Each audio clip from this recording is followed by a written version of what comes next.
Diz assim a palavra do Senhor, Hebreus 13, do 7 até o final. Coloquemo-nos de pé para a leitura da palavra do Senhor. Assim diz a palavra do Senhor: lembrai-vos dos vossos guias, os quais vos pregaram a palavra de Deus, e considerando atentamente o fim da sua vida, imitai a fé que tiveram. Jesus Cristo ontem e hoje é o mesmo e o será para sempre. Não vos deixeis envolver por doutrinas várias e estranhas, porquanto o que vale é estar o coração confirmado com graça e não com alimentos. Pois nunca tiveram proveitos que com isto se preocupam. Possuímos um altar do qual não tem direito de comer os que ministram no tabernáculo.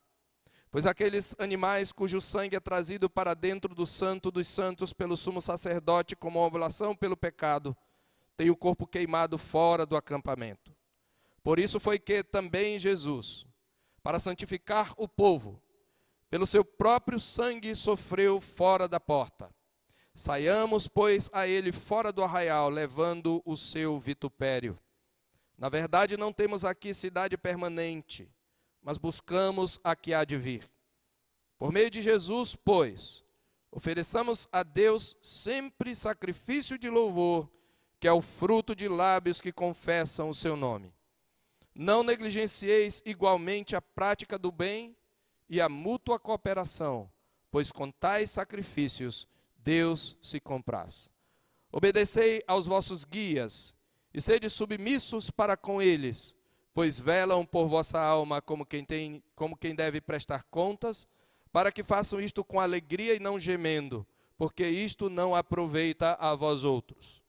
Orai por nós, pois estamos persuadidos de termos boa consciência, desejando em todas as coisas viver condignamente. Rogo-vos com muito empenho que assim façais, a fim de que eu vos seja restituído mais depressa. Ora, o Deus da paz, que tornou a trazer dentre os mortos a Jesus, nosso Senhor, o grande pastor das ovelhas, pelo sangue da eterna aliança, vos aperfeiçoe em todo o bem, para cumprirdes a sua vontade, operando em vós o que é agradável diante dele, por Jesus Cristo, a quem seja glória para todo sempre. Amém. Rogo-vos ainda, irmãos, que suporteis a presente palavra de exortação, tanto mais quanto vos escrevi resumidamente. Notifico que o irmão Timóteo foi posto em liberdade. Com ele, caso venha logo, vos verei. Saudai todos os vossos guias, bem como todos os santos. Os da Itália vos saúdam. A graça seja com todos vós. Oremos. Deus, nós pedimos agora que o Senhor aquiete o nosso coração, que o Senhor nos livre de distrações, de pensamentos fugidios, que o Senhor nos ajude a ter um coração manso para acolher a Tua palavra, com o objetivo de guardá-la e praticá-la, Senhor, para a Tua honra e glória. Nós te pedimos por nosso Senhor Jesus. Amém. Podem sentar-se, meus irmãos. Como nós já temos visto, capítulo 13 trata de algumas exortações práticas da parte do autor aos Hebreus. Esta é uma longa carta doutrinária. Ele levou 10 capítulos, mas nós sabemos que o autor aos Hebreus era um pastor, antes de tudo, e ele sempre colocava junto das doutrinas, alternava o ensino, doutrina com exortação, encorajamentos e advertências. Mas é especialmente a partir do capítulo 10, versículo 19 em diante, que o autor aos Hebreus vai se concentrar mais na questão da prática cristã. Como nós temos visto, a carta aos Hebreus fala da nova aliança que nos foi trazida por nosso Senhor Jesus Cristo, da superioridade dessa nova aliança sobre a velha e da consequente revogação dos ritos, sacrifícios e símbolos que havia sob a velha aliança, porque Cristo já os cumpriu. Nós vimos claramente que o sacrifício de Jesus é suficiente para salvar aqueles que nele creem. O autor aos Hebreus, no capítulo 10, havia dito, entre muitas outras passagens, ele havia dito no capítulo 10, verso 14, porque com uma única oferta aperfeiçoou para sempre quantos estão sendo santificados. Ele está dizendo que Jesus, com uma única oferta, já aperfeiçoou o seu povo para sempre. Nós já estamos aperfeiçoados para sempre. Agora, somos chamados a voluntariamente, zelosamente, viver à luz dessas verdades. Vivenciar a nova vida. A graça de Deus não nos motiva a uma vida mais frouxa, pelo contrário, sabendo da terrível realidade do pecado, nós devemos viver uma vida de santidade, porque o nosso Senhor Jesus já morreu e não resta mais sacrifício pelos pecados.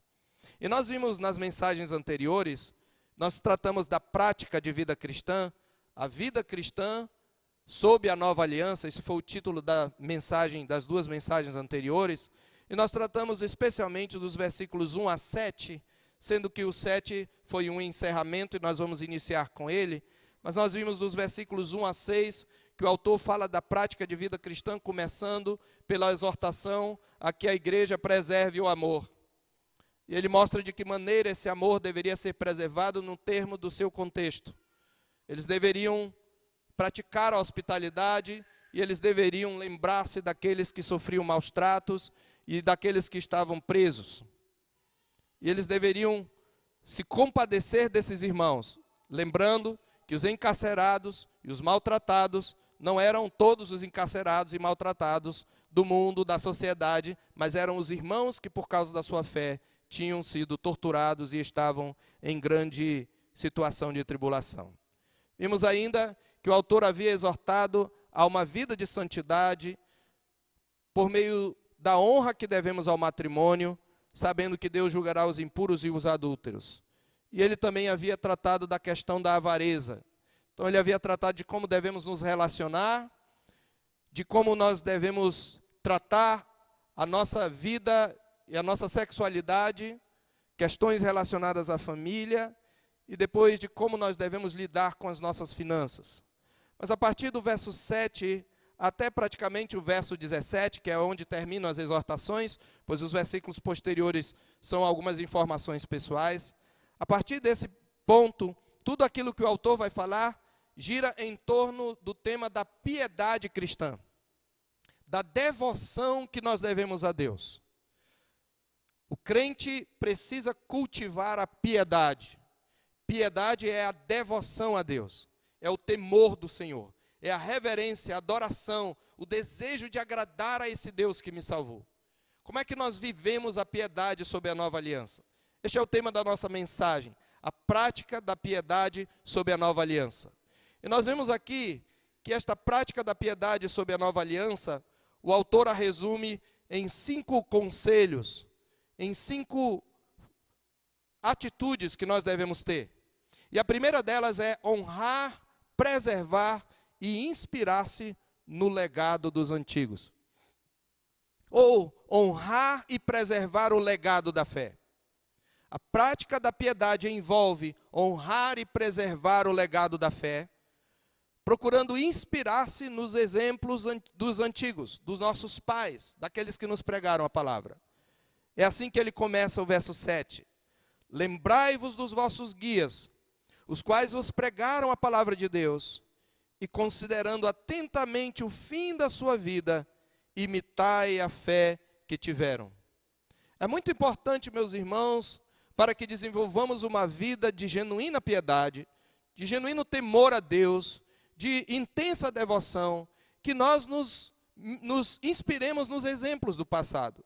Quando ele diz, lembrai-vos dos vossos guias, ele está com certeza se referindo àqueles que haviam no passado liderado aquela igreja, a igreja dos hebreus, e que já haviam com certeza morrido. Porque ele está falando o tempo todo no passado, eles vos pregaram, ele fala, imitai, considerando atentamente o fim que tiveram, o resultado da vida, do procedimento deles.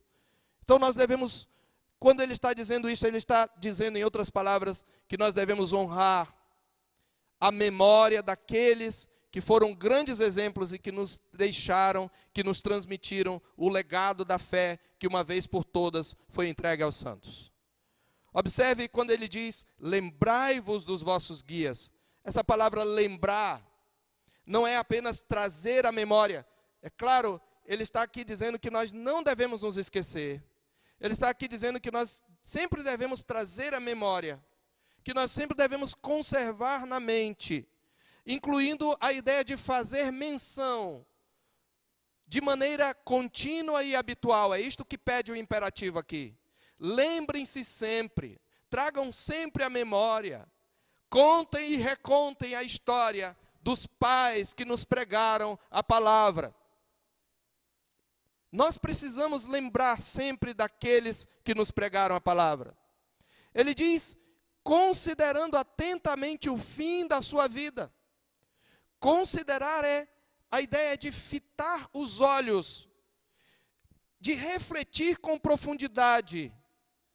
Quando ele fala do fim da sua vida, ele usa duas palavras muito importantes aqui para a compreensão do que ele está querendo dizer.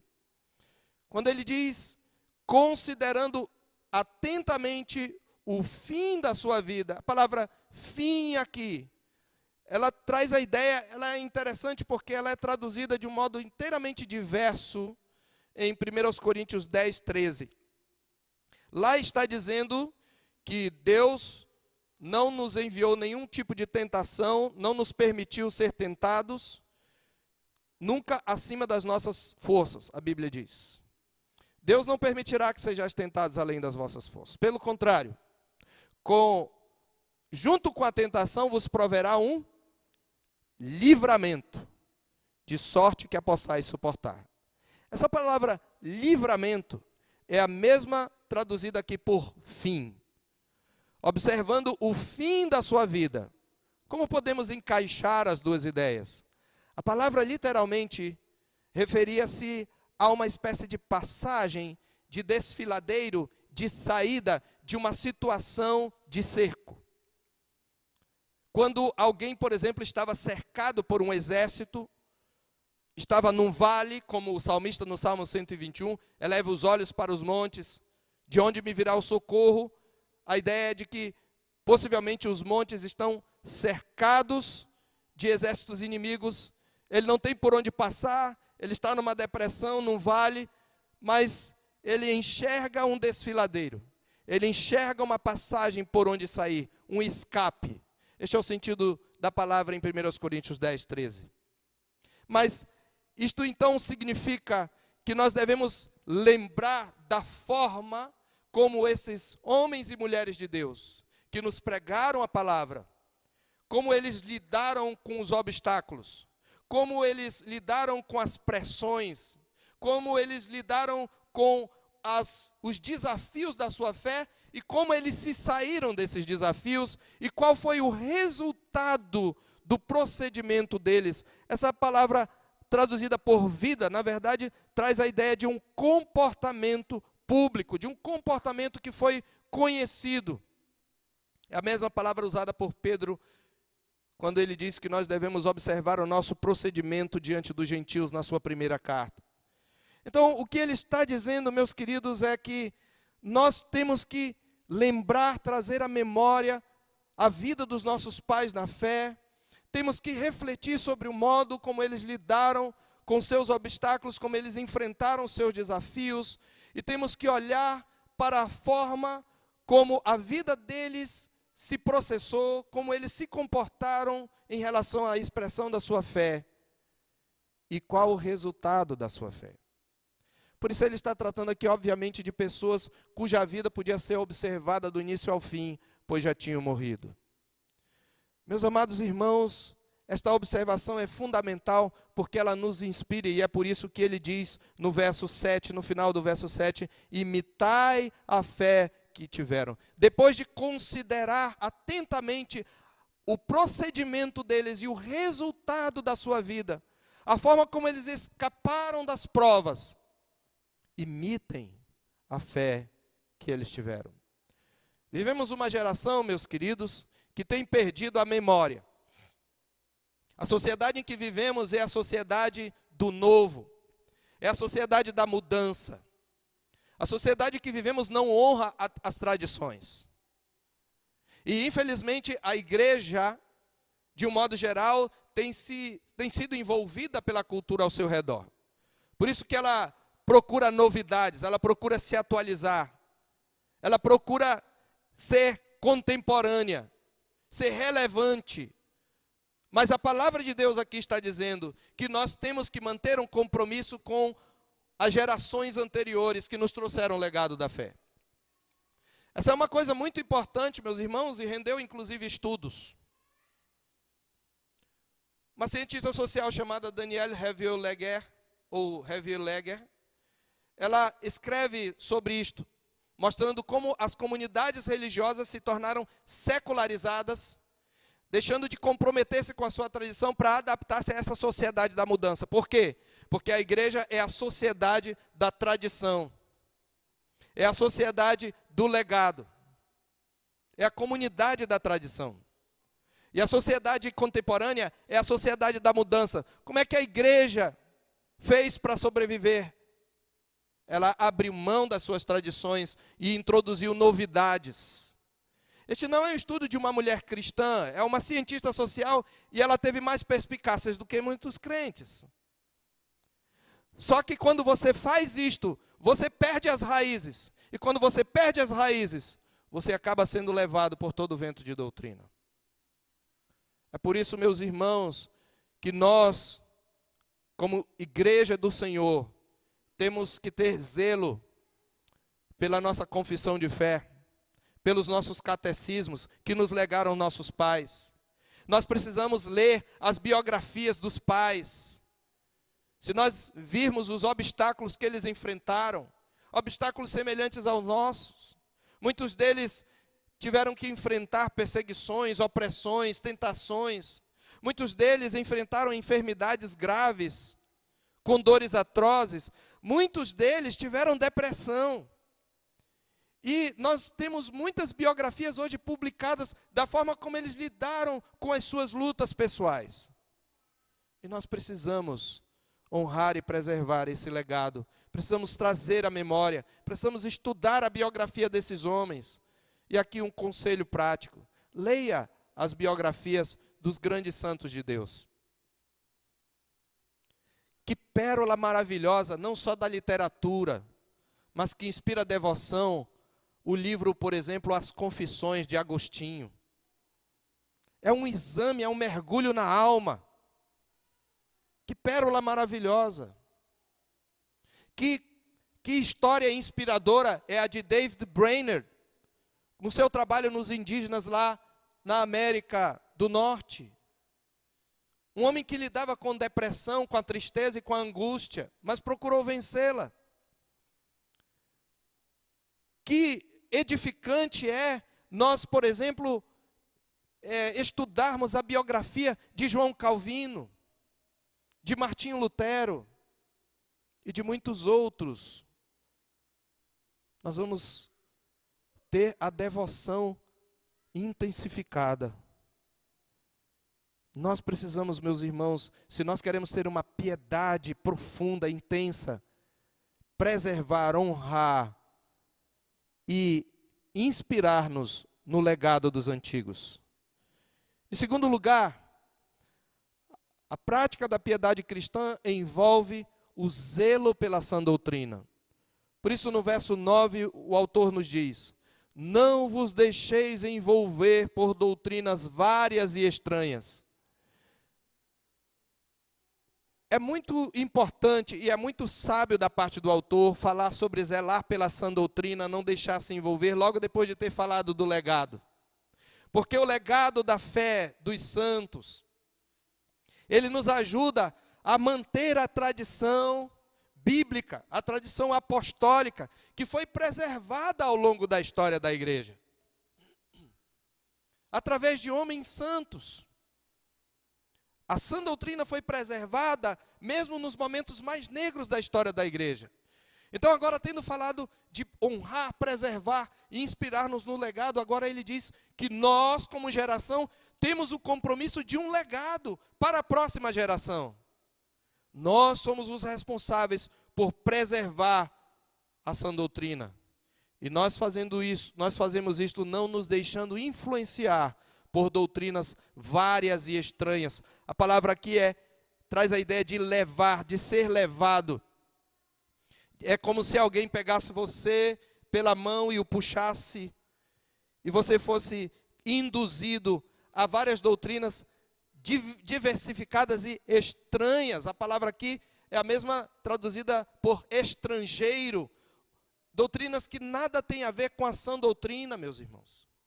Novidades que são introduzidas na igreja do Senhor, com uma interpretação falsa, equivocada, superficial e herética da palavra de Deus. Ele diz, não se deixe influenciar. A raiz dessa palavra, envolver, é a mesma de Efésios 4,14, que descreve a maturidade do crente. Você lembra lá em Efésios capítulo 4, desde o verso 11, a palavra de Deus diz que Jesus concedeu à igreja uns para apóstolos, outros para profetas. Estes estão encerrados, nos legaram as Escrituras. Outros para evangelistas, aqueles que nos pregaram a palavra, que plantam igrejas. E outros para pastores e mestres. E qual é o objetivo? Ele diz, para o aperfeiçoamento, para o equipamento dos santos. Está lá. Para preparar os santos para o desempenho do seu serviço. Para quê? Para a edificação do corpo de Cristo. E qual é o alvo? Até que todos cheguemos à unidade da fé e do pleno conhecimento do Filho de Deus. A perfeita varonilidade, a medida da estatura da plenitude de Cristo, para que nós amadureçamos. Por que precisamos amadurecer? No verso 14 ele diz, para que não mais sejamos como meninos. Como é que é o menino? Menino é agitado. Menino não concentra a atenção em uma coisa mesmo por muito tempo. A sua atenção é sempre diversificada, não é? Qualquer coisa chama a atenção, ele não consegue se concentrar, ele corre de um lado para o outro. E muitos cristãos são como meninos, agitados de um lado para o outro. Essa palavra agitado é a mesma traduzida por envolver aqui em Hebreus. Não vos deixeis envolver, levados é a palavra. Levados, a palavra aqui no verso 14, levados ao redor, tem a mesma raiz da palavra ali, envolver, por todo o vento de doutrina. A igreja evangélica tem se caracterizado por essa meninice, por essa imaturidade.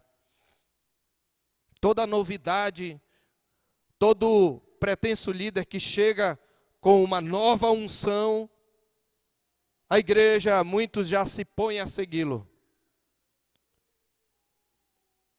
A igreja evangélica, especialmente no contexto do Brasil, às vezes mais se parece à população de Atenas. Lá em Atos 17 diz que os atenienses não cuidavam senão em ouvir as últimas novidades. Mas a palavra de Deus diz que nós não devemos nos deixar envolver, nos deixar influenciar por doutrinas várias e estranhas à doutrina, à sã doutrina. Porque ele diz, o que vale é estar o coração confirmado com graça e não com alimentos. A palavra graça está em posição de ênfase aqui. O que vale, em primeiro lugar, é que o seu coração esteja confirmado, esteja fundamentado, esteja firme na graça. Por que ele diz não com alimentos? Porque no seu contexto ele está enfrentando possivelmente uma heresia judaizante, uma vez que ele estava falando aos cristãos hebreus e tentando dissuadi-los de voltar à antiga religião judaica. E você sabe, no judaísmo havia a proibição de alguns alimentos que no Velho Testamento, de fato, deveria ser obedecida, pois Deus ali queria ensinar a diferença entre o imundo e o limpo, entre o santo e o profano. Mas a partir da vinda do Senhor Jesus Cristo, essas leis cerimoniais, elas foram abolidas.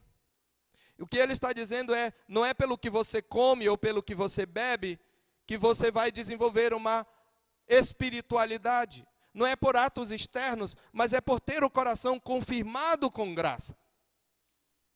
O reino de Deus não é comida nem bebida, diz a palavra de Deus, mas justiça e paz e alegria no Espírito Santo. Nessa mesma linha é que o apóstolo Paulo, em Colossenses, vai dizer no capítulo 2, Colossenses capítulo 2,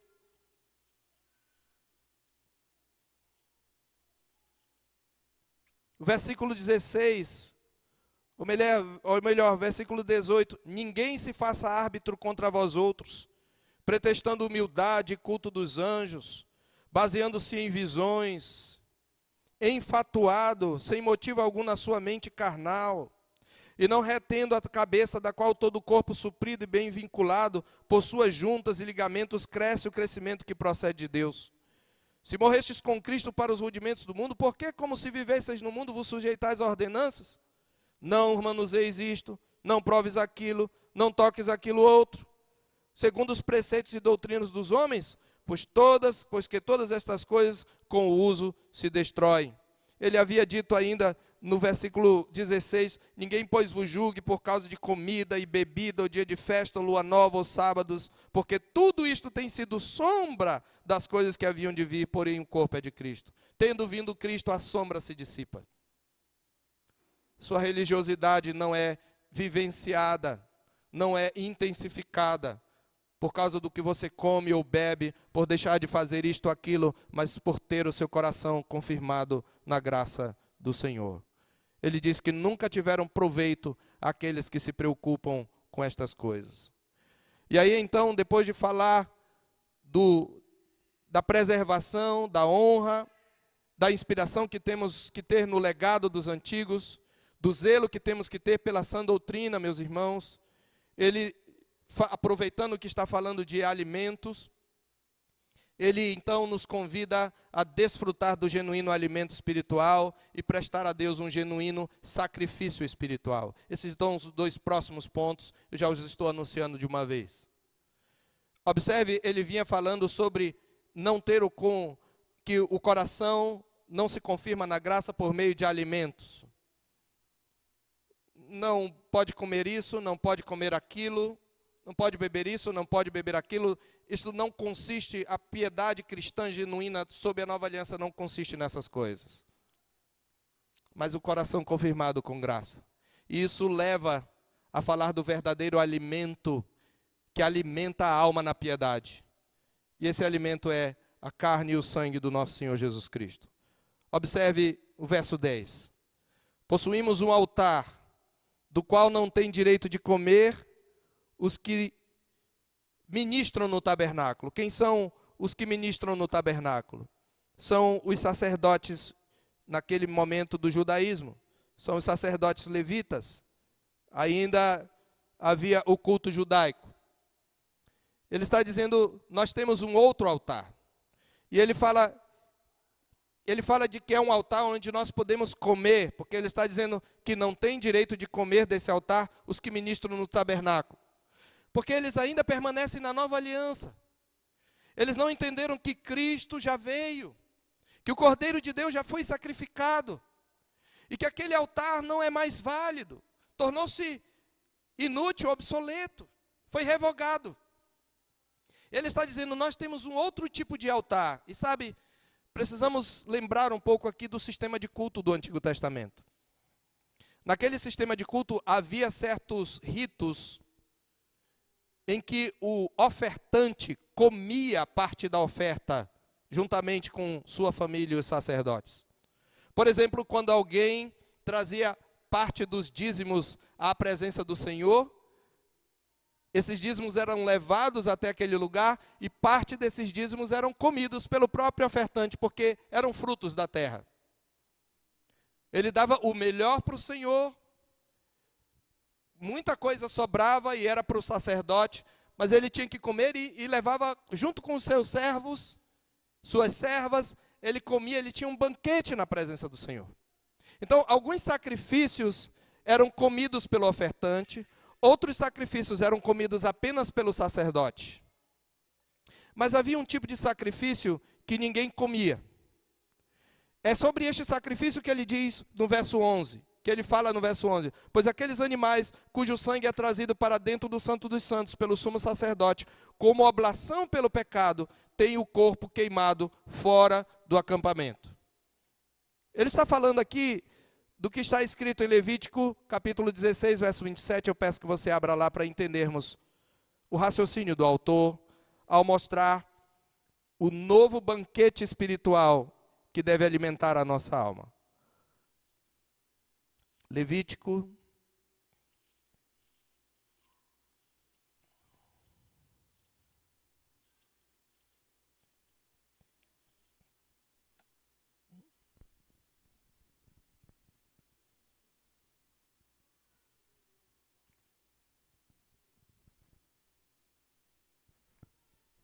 16, o dia da expiação.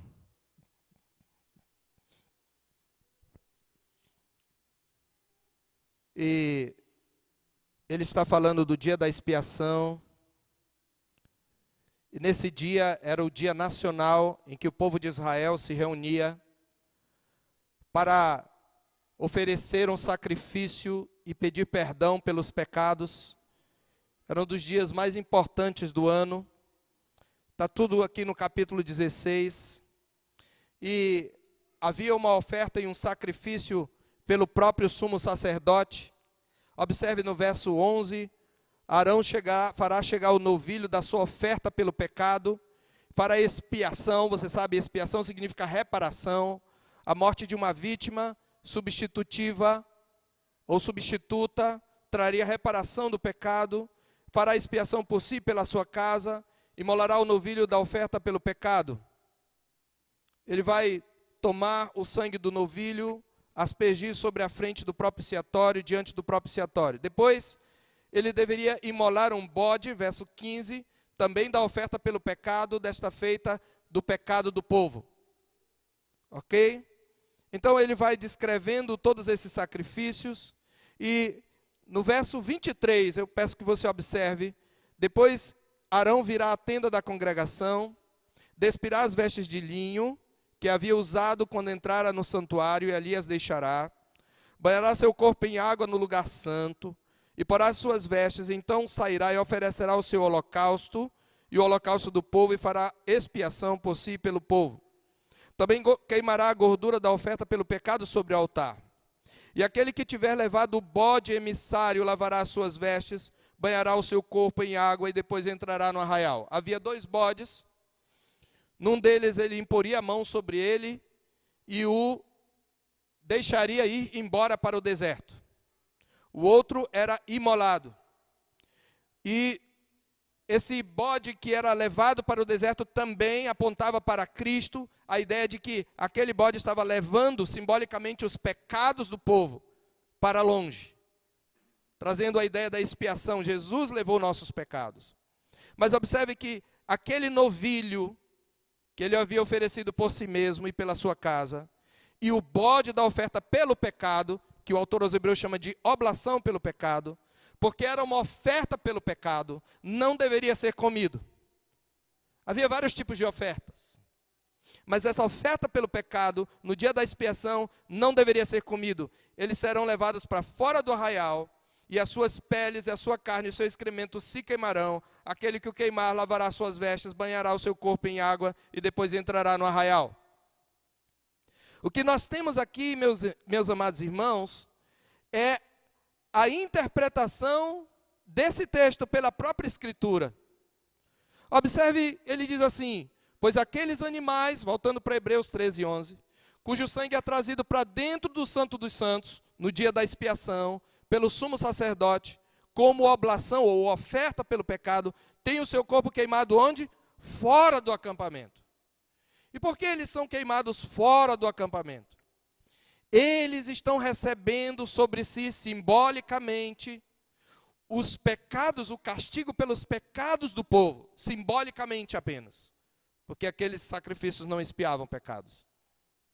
E eles, por receberem a maldição da aliança sobre si, deveriam ser queimados fora da porta, fora do santuário. O autor aos Hebreus está nos explicando que isso aponta para Jesus. Aqueles sacrifícios apontavam para Cristo. Por isso ele diz, verso 12: por isso foi que também Jesus, para santificar o povo pelo seu próprio sangue, sofreu fora da porta. Jesus não morreu em Jerusalém. O seu sangue foi apresentado no verdadeiro Santo dos Santos, mas a sua morte foi fora de Jerusalém. O Monte Calvário ficava fora de Jerusalém.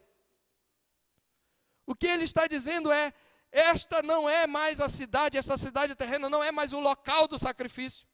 Esse templo não é o local do sacrifício verdadeiro, ele é uma figura. O verdadeiro sacrifício será fora de Jerusalém. E aí é por isso que ele nos convida, dizendo, saiamos, pois, a ele fora do arraial. Por que ele está dizendo isto? Porque os leitores, lembra, estavam querendo voltar para o judaísmo. Além da perseguição, que os levava a desistir e voltar para a sua antiga religião, havia todo o atrativo, toda a glória externa do culto judaico, com o sacerdote com suas vestes suntuosas e todo aquele sistema intrincado de sacrifícios. E ele está dizendo, olha, o nosso banquete espiritual, o altar do qual nós comemos e bebemos, ele foi armado, ele foi preparado fora de Jerusalém. E aqueles que ministram no altar não têm direito de comer essa bebida e essa verdadeira comida espiritual. Saiamos junto com ele, levando o seu vitupério. Vitupério é humilhação, o traje público. Jesus foi humilhado, ele foi levado para fora de Jerusalém e morreu numa cruz. Uma morte infamante. Ele está dizendo, vamos sair dessa velha religião, vamos sair desse judaísmo. Nós temos um outro altar. E nós devemos nos alimentar desse altar. E esse altar é a cruz do Calvário. É na cruz do Calvário que o verdadeiro Cordeiro de Deus é imolado. E nós devemos sair junto com ele, levando a sua humilhação. E ele está falando isso porque os leitores, você lembra, estavam sofrendo perseguição, estavam sofrendo vitupério, humilhação pública.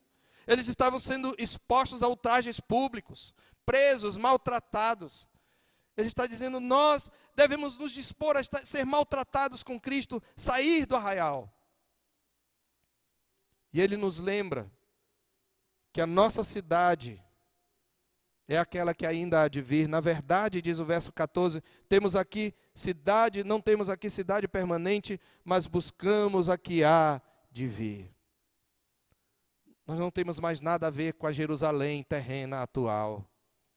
Nós temos uma outra cidade. Não temos nada a ver com aquele antigo altar. Por isso é uma blasfêmia quando uma igreja que se diz evangélica coloca um altar e os pastores se vestem de sacerdote e simbolizam um sangue. É uma blasfêmia, é uma heresia. É uma blasfêmia quando uma igreja que se diz evangélica ergue de novo um templo que foi destruído pelo Senhor, porque o verdadeiro santuário que o Senhor erigiu e não o homem, já foi adentrado, já foi introduzido com a oferta do sangue de Jesus. O nosso verdadeiro alimento vem da cruz, do sangue derramado na cruz. Então a prática da piedade cristã envolve alimentar-se espiritualmente de Cristo e do seu sacrifício vicário. Em quarto lugar, a prática da piedade envolve oferecer sacrifícios espirituais. Nós temos uma nova comida espiritual. Irmãos, piedade é alimentar-se de Cristo, é ter a alma nutrida por Cristo e sua obra redentora. Piedade é também oferecer sacrifícios de caráter espiritual. Nós oferecemos sacrifícios hoje, mas não é mais de animais. Observe, ele mostra aí dois tipos de sacrifícios. Um que nós oferecemos no culto, quando nós cultuamos a Deus. No culto público ele diz no verso 15, por meio de Jesus, pois é a conclusão, uma vez que Jesus já foi imolado, por meio de Jesus, pois, ofereçamos a Deus sempre sacrifício de louvor. E esse sacrifício de louvor é o fruto de lábios que confessam o nome de nosso Senhor Jesus Cristo. Se eu não tiver Jesus como Senhor, se eu não o confessar como Senhor, não crer que Deus o ressuscitou dentre os mortos, eu não posso oferecer um genuíno sacrifício espiritual. A palavra de Deus nos diz em outra passagem, em 1 de Pedro, no capítulo 2, a partir do verso 4, que chegando para ele, a pedra que vive rejeitada assim pelos homens, mas para com Deus eleita e preciosa, nós mesmos somos edificados, pedra espiritual, pedras vivas, e casa espiritual, para sermos sacerdócio santo, a fim de oferecermos sacrifícios espirituais agradáveis a Deus. O que nós fizemos aqui nesta noite, queridos, foi um sacrifício. Mas não é um sacrifício de expiação, pois Jesus já fez, é um sacrifício de ação de graças, por meio do louvor, por meio do confessar, do proclamar a obra redentora de nosso Senhor Jesus Cristo. Este é o sacrifício que nós oferecemos. Então, observe, ele está falando de elementos litúrgicos. A comida que comemos é espiritualmente a comunhão do corpo e do sangue do nosso Senhor Jesus. Logo mais nós faremos isto. A ceia é este alimentar-se espiritualmente, porque nos lembramos da morte do Senhor e somos abençoados com os benefícios da sua morte vicária. De modo que a ceia é o nosso banquete espiritual. Mas nós oferecemos sacrifício de ação de graças através do nosso louvor, do fruto de lábios que confessam o seu nome. Mas há um segundo tipo de sacrifício espiritual agradável a Deus. Verso 16, que é a mútua cooperação e a prática do bem. Não negligencieis igualmente a prática do bem e a mútua cooperação, pois com tais sacrifícios Deus se compraz. Novamente ele chama de sacrifícios. Praticar o bem, meus irmãos, é uma forma de cultuar a Deus, de adorar, de oferecer a Deus sacrifício de ações de graças. A nossa maior motivação para praticar o bem não é só fazer o bem ao próximo. Não é minimizar as necessidades dos pobres. Isto é muito importante, devemos nos compadecer deles. Mas esta não é nossa motivação final. Quando nós ajudamos os necessitados, ou quando nós praticamos o bem, seja ele de que natureza, porque não é só ajudar os necessitados, ter um comportamento santo, honesto, íntegro, também é praticar o bem. Fazer o seu trabalho com zelo, com esmero, com excelência. Ou seja, você não está no seu emprego crente. Você não se forma para que você tenha sucesso, para realizar conquistas. Você se forma para que você seja melhor preparado para oferecer a Jesus os sacrifícios do seu trabalho feito com excelência. Aqui nós temos, meus amados irmãos, a dimensão espiritual do trabalho. Tudo o que fazemos é culto. Ele está falando do culto da vida, depois de falar do culto que prestamos com o nosso louvor no culto solene.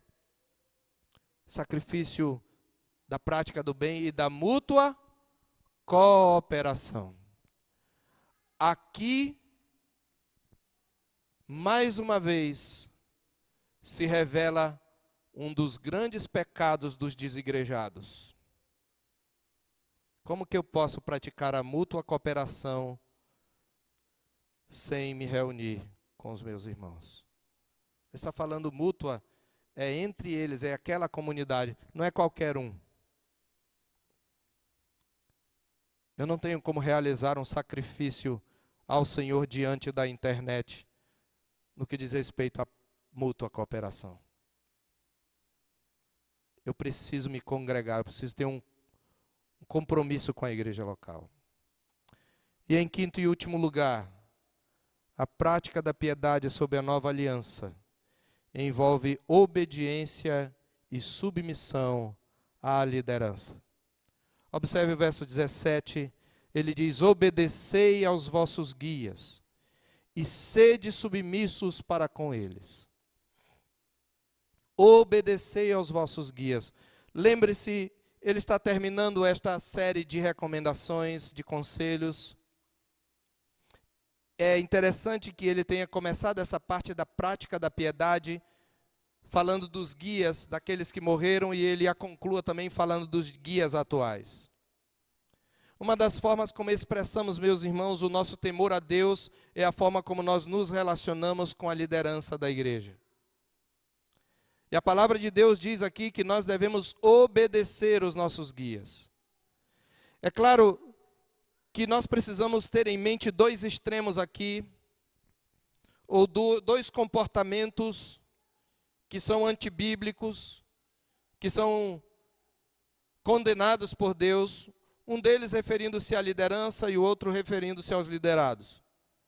Por um lado, existem aqueles que se utilizam deste texto para requerer uma obediência cega, mesmo quando eles pregam heresia, ordenam ações pecaminosas e tentam se assenhorear da consciência das suas ovelhas, querendo escolher até a cor da roupa que tem que usar. Os guias não devem se assenhorear das ovelhas.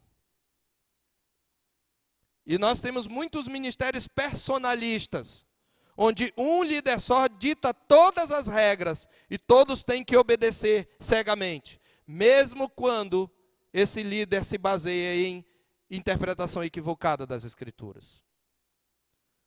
Esse texto não pode ser usado neste sentido. Já vi casos de líderes que aconselham fazer uma nota fria, e quando os liderados dizem: eu não vou fazer, você está me desobedecendo. Sim, eu devo desobedecer quando a obediência pedida me leva a incorrer num pecado. Nenhum guia tem autoridade absoluta sobre os liderados. E é por isso, meus irmãos, que a palavra guias está no plural. Porque ele está se referindo a um conselho. Ele não diz obedecei ao vosso guia. Não é bíblico o governo de um só, que dita todas as regras, que diz o que se deve ou não deve fazer. Deve haver vários guias. O governo bíblico é o governo de presbíteros. Então, se são vários, já não há ditadura. Ou pelo menos ela é mais difícil de acontecer. Mas por outro lado tem um outro extremo. Aqueles que, usando esses exemplos de liderança ruim, de liderança tirânica e muitas vezes corrupta, são insubmissos a todo e qualquer líder. E nas coisas que a Escritura ordena, e nas coisas que a Escritura autoriza os guias a ordenar, eles são insubmissos.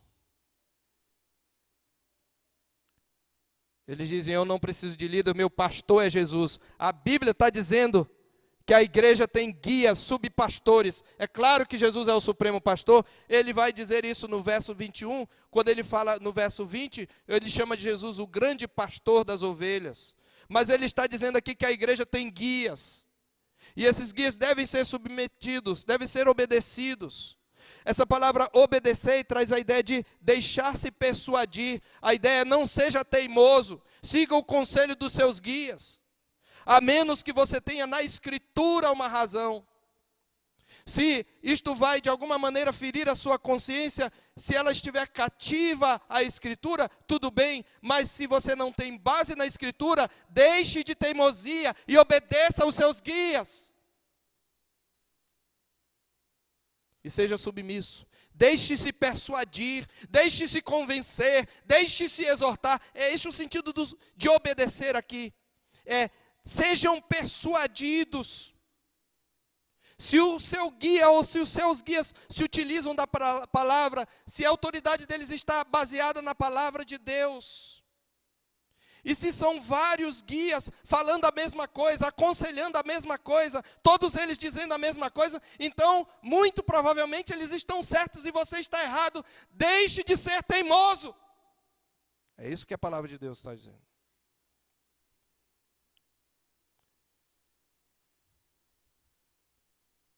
Por quê?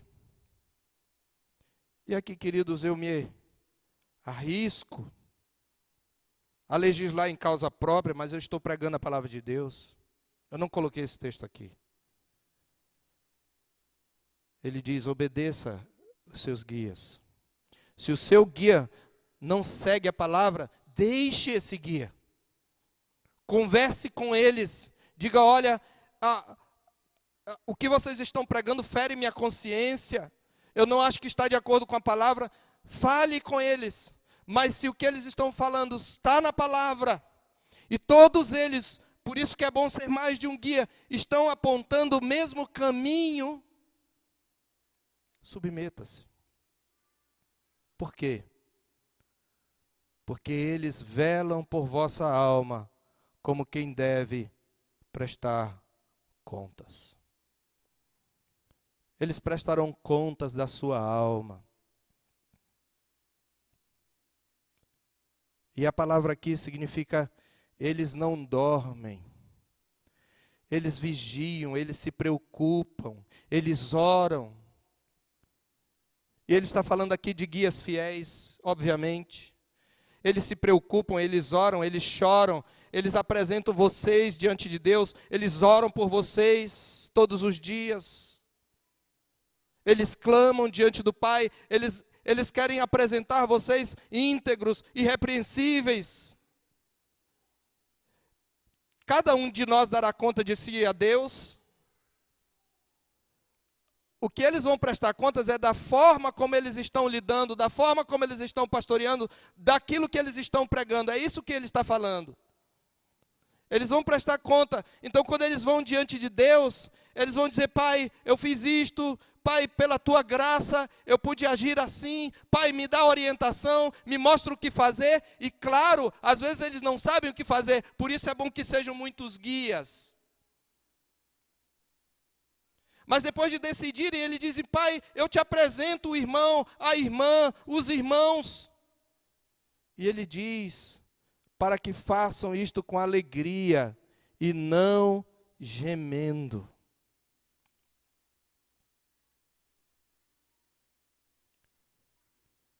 John Piper tem um artigo intitulado Pregando com o Coração Partido, que eu quero ler. Porque a palavra de Deus está dizendo que você precisa se preocupar mais com seus guias. Que você precisa se preocupar com o peso na alma deles. Com a dor e as angústias deles quando você se desvia do caminho. É isso que ele está dizendo. Para que ele faça isso com alegria e não gemendo. John Piper diz o seguinte: todos enfrentam adversidades e precisam encontrar maneiras de perseverar através dos momentos difíceis da vida. Todos precisam se levantar e fazer café da manhã, e lavar roupas, e ir trabalhar, e pagar as contas, e disciplinar as crianças, e continuar de forma geral com a vida, mesmo quando o coração está partido. Mas com pastores é diferente. Não totalmente diferente, mas diferente. O coração é o instrumento da nossa vocação. Spurgeon disse: nosso trabalho é mais do que mental, é o trabalho do coração, é o trabalho íntimo da nossa alma. Então, quando o nosso coração está partido, e não é como quando você tem um problema no emprego, o problema de uma ovelha, a angústia de uma ovelha, os desafios de uma ovelha, os pecados de uma ovelha, a teimosia de uma ovelha, fere o coração do pastor. Nenhum pastor que se preze deixará de dizer, como o apóstolo Paulo: quem se escandaliza, que eu também não me inflame. Quem não se entristece, que eu também não me entristeça. É este o coração do pastor. Por isso ele diz, o trabalho do pastor é um trabalho do coração, é um trabalho do íntimo da sua alma. Então, quando o nosso coração está partido, devemos trabalhar com um instrumento quebrado. Pregar é o nosso principal trabalho. E a pregação é um trabalho do coração, não apenas um trabalho mental. Então a questão para nós pastores, diz John Piper, não é apenas como continuamos a viver quando o casamento está insosso e às vezes ele fica. Não é este o meu caso hoje, mas às vezes ele fica. Não é apenas como continuamos a viver quando o casamento está insosso e uma criança fugiu e as contas não fecham e os bancos da igreja estão vazios e os amigos nos abandonaram. Para nós a questão é mais do que como continuar a viver, é como continuar a pregar. Sobreviver à adversidade é uma coisa, continuar a pregar domingo após domingo, mês após mês, quando o coração está pesado, quando a alma está partida em angústia. É algo que só Deus e o pastor conhecem. É disto que está faltando o autor aos Hebreus. E a minha pergunta para você, querido, você já parou para pensar se a sua vida ela traz alegria para os seus guias? Ou ela os faz gemer? Neste exato momento, a forma como você está lidando com a sua vida, a forma como você está se relacionando com seus guias, neste exato momento, neste atual contexto, você já parou para pensar se eles estão apresentando você ao Senhor com alegria, ou você tem feito os seus guias gemerem? O autor diz, isto não traz proveito nenhum para vocês.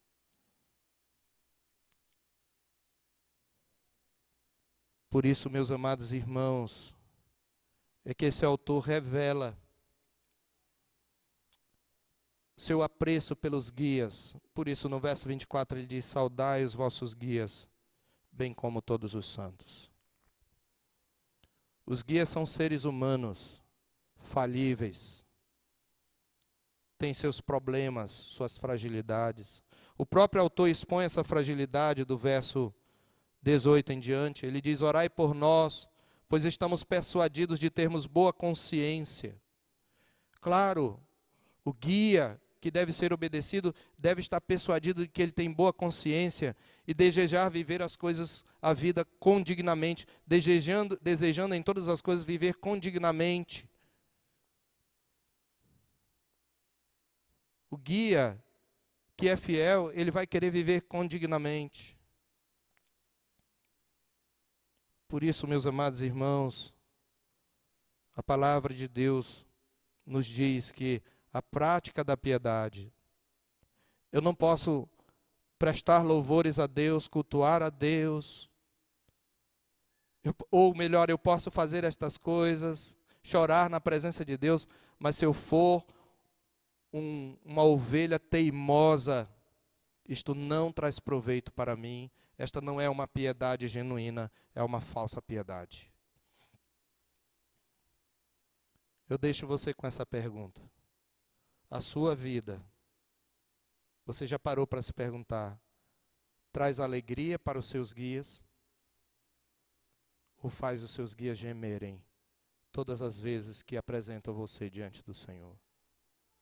Essa é uma pergunta que deveríamos fazer, pois a palavra de Deus nos adverte para que nós tenhamos uma vida de modo que traga alegria para os nossos guias.